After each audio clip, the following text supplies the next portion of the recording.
நான் தான்மா sub Jailer சக்கரவர்த்தி பேசுறேன். என் ஒய்ஃபுக்கு உடம்பு சரியில்லாதனால திருமதி கோபால் அவர்களின் சீமந்தத்துக்கு வர முடியல.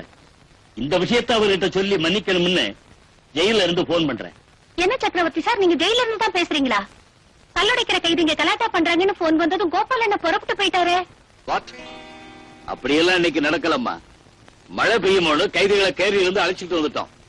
அதோட சக்திவேல் சண்டைக்கு அப்புறம் ஜெயில எதுவுமே நடக்கலம்மா. எவர்த்தி பர்ஃபெக்ட்லி நார்மல்.